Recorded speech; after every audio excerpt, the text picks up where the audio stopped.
Even the people who love you the most are not mind readers. They need to know what you need. You can be in the same room, living in the same house, and having a different experience. It's not lack of love. It's not that they don't care, but they can't read your mind. Hey friend, welcome back to the Disrupting Burnout podcast. Friend, if you are new here, I am Dr. Patrice Buckner Jackson, but you can call me PBJ. And here at Disrupting Burnout, we give you the strategies for pouring out purpose without continuing to live in the consequences of burnout. Listen, friend, if you are the giver, if you are the dedicated one, if you are the dependable one, if you're the one that everybody calls on, if you are an accomplished woman, if you are an accomplished educator, healthcare person, a person who pours out your heart constantly, you're always living with your empathy meter on high, focused on the needs of others, this is for you. This is your space. This is where you can come and recover and learn and be seen and be heard. And it is my honor to serve you. So welcome back. I have so much to share with you for our new season. So let's get right into it.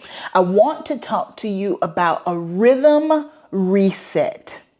You may say, PBJ, where you been? It's been a few months. We haven't seen you. We haven't heard from you in the podcast. Where have you been? Friend, I have been resetting my rhythm. What do I mean by that? Most of us in today's age, we live with a rhythm like this.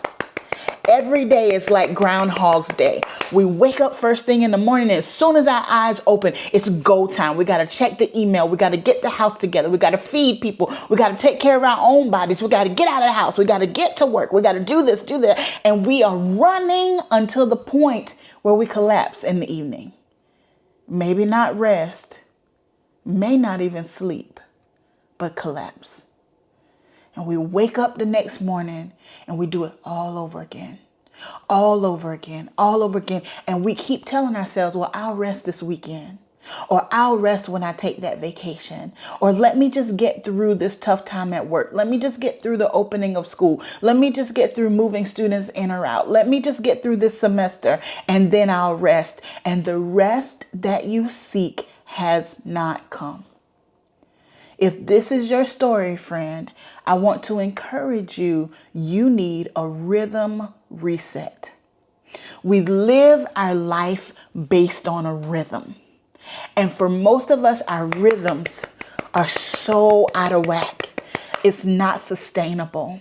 It's not healthy for our body. It's not healthy for our mind. You may be moving about doing things, or you may be sedentary and sitting, but you're constantly engaging with information and with people and taking more and more in. Your rhythm is out of whack.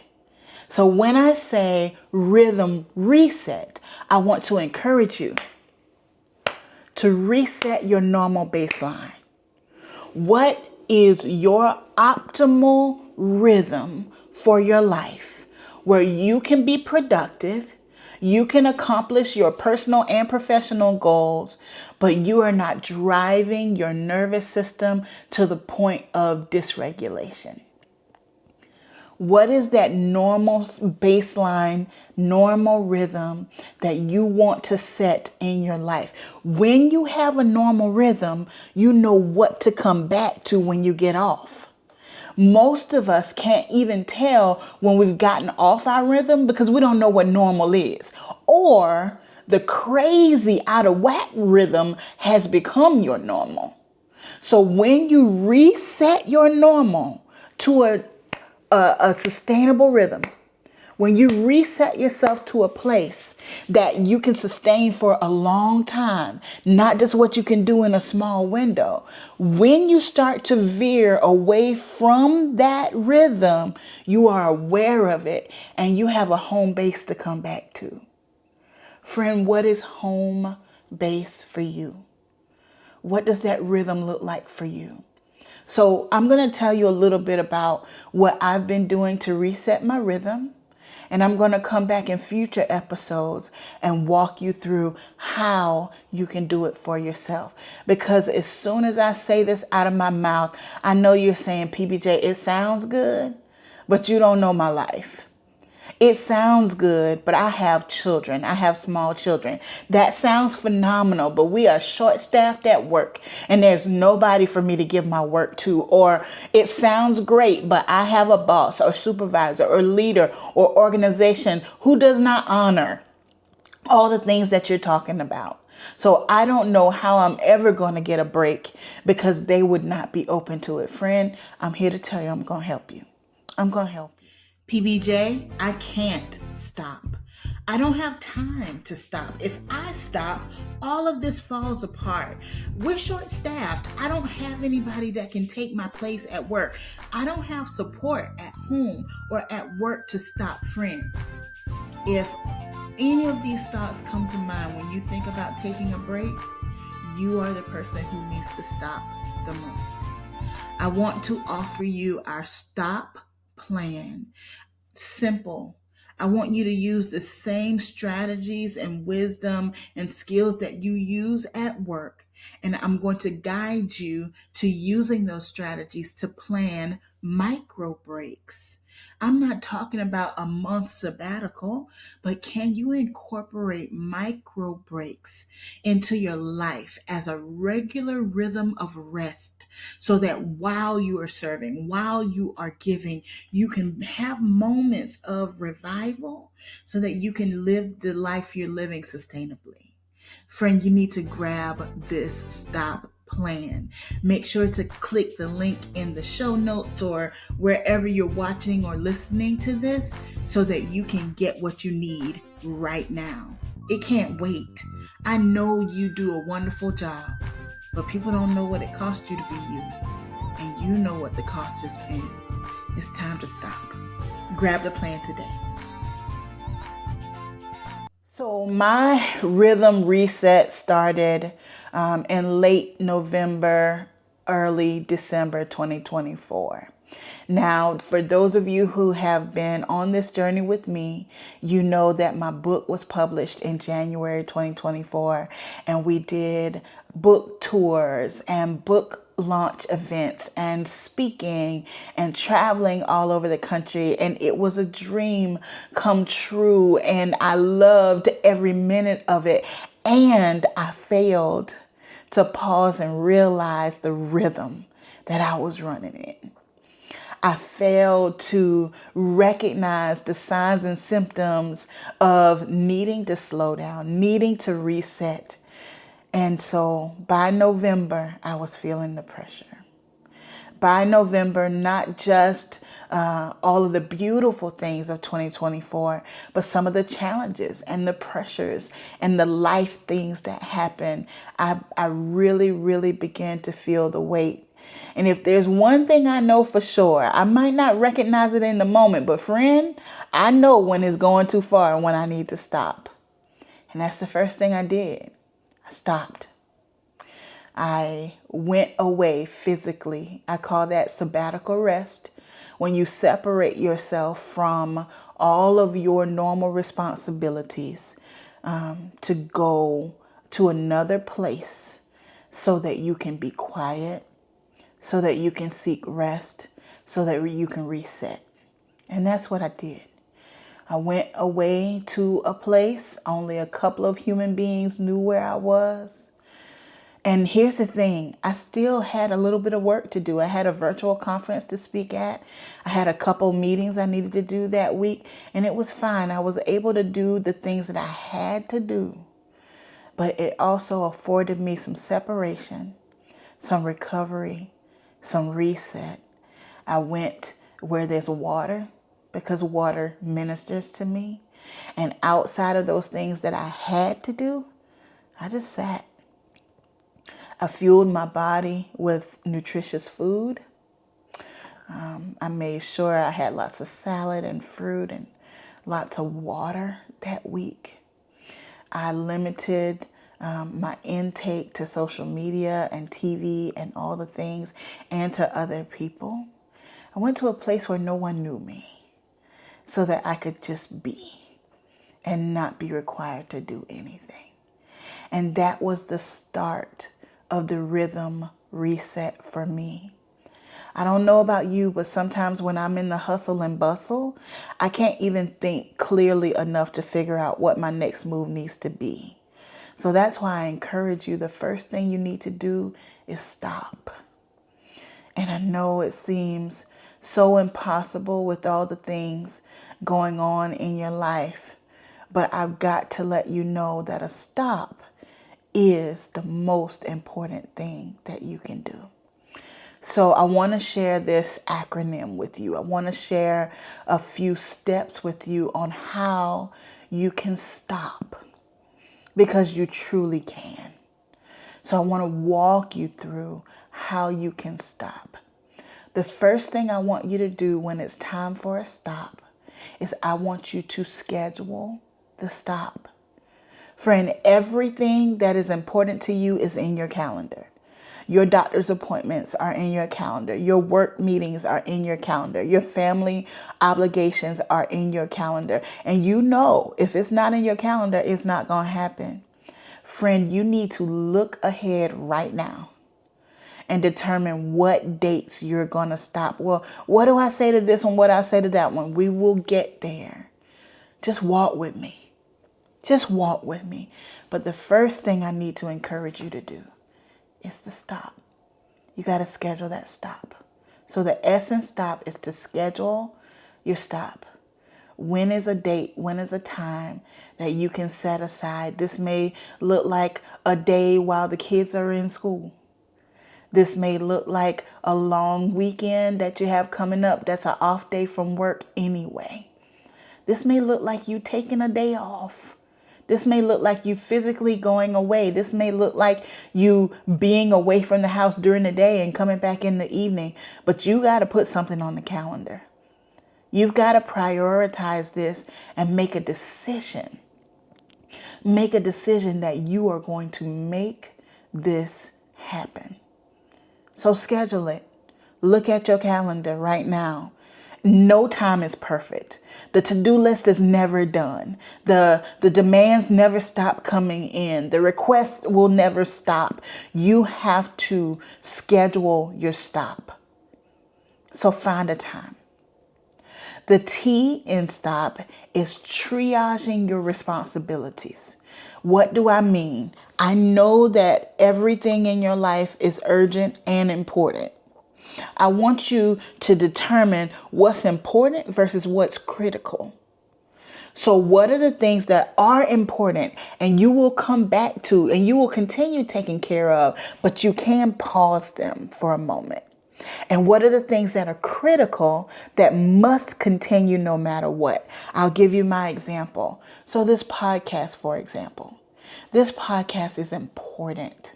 It is my heart's passion to share with you all. It is also an engine for my business. Many people meet me through the podcast and then give me an opportunity to come and speak.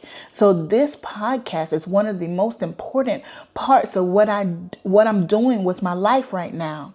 But when I looked at what's critical, I decided that I could pause on the podcast for a few weeks. There are over 130 episodes out there right now. So anybody who needed me, needed my voice, needed some encouragement, some direction, there are 132 episodes out there that folks could go back and listen to. So as important as this podcast is to me, to you, to my business, I determined that it did not fit into critical. Now, I had some contracts to speak that I had already signed. I had given my word that I would speak at that virtual conference or that I would coach a couple of people that week. In my mind, those were critical, because I had obligated myself, and failure to do those things would have had a domino effect that is unfair. So those things were critical. So I kept those on the agenda and I paused the podcast. I have the group of women that I do life with, the Heart Work community. We walk with each other and I lead that group. I paused the group. And it doesn't mean I don't love them and they're not important to me and they understand because life be lifing for them too. But I pause because I don't want to keep showing up like I have something to give when I know I'm empty. So it's important, but it wasn't critical. Critical was I needed to take care of my body. Critical was I needed to take care of my mind. I made sure I had a couple of appointments set up for counseling and therapy, met with our pastor. Like those things in the moment were critical. When you are trying to decide what's important versus what's critical, I want you to think about, and this may be hard to consider, but what if you couldn't? What if for some reason you could not do what you do on a daily basis? Maybe there was a health reason or another critical reason. What would happen then? What would stay and what would go? If you absolutely had to make a decision, what would be critical? Care of your family, care of your children, care for your own body. What would be critical?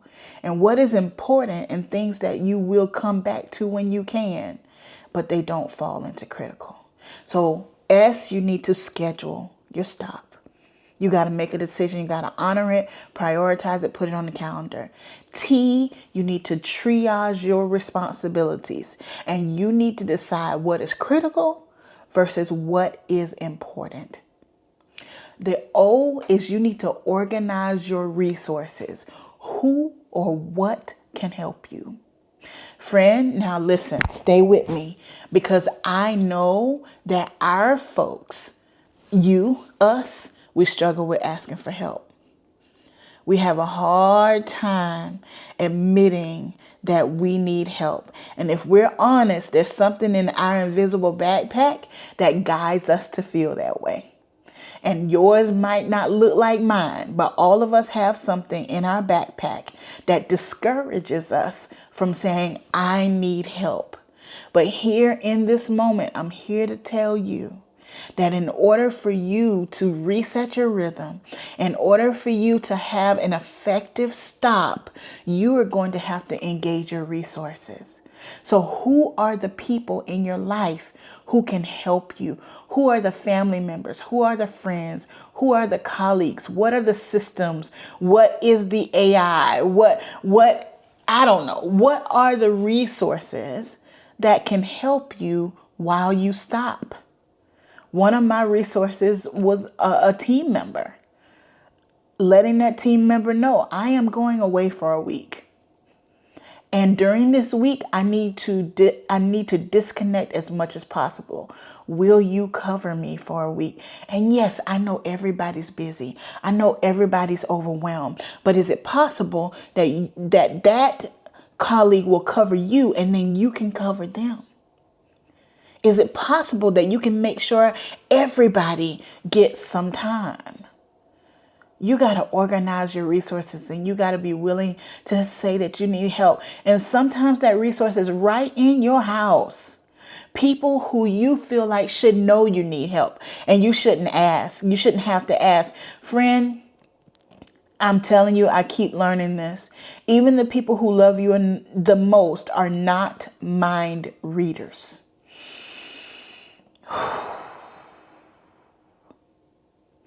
Even the people who love you the most are not mind readers.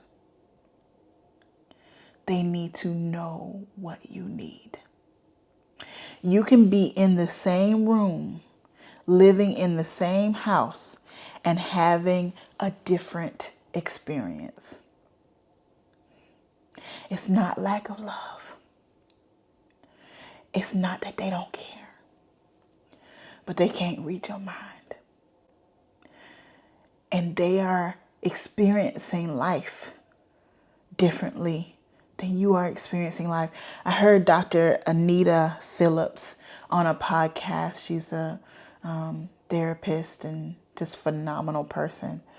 But Dr. Anita Phillips talked about when she counseled families. And she said if there were 5 people in that family, you were going to get 5 different experiences. To the point that often she said, are y'all in the same house? Were you at the same event? Was this the same Thanksgiving dinner? Because everybody has their own experience. We're in the same circumstances, but we experience it differently. So don't assume that if they loved you, they would help. Don't assume that they should help without you asking.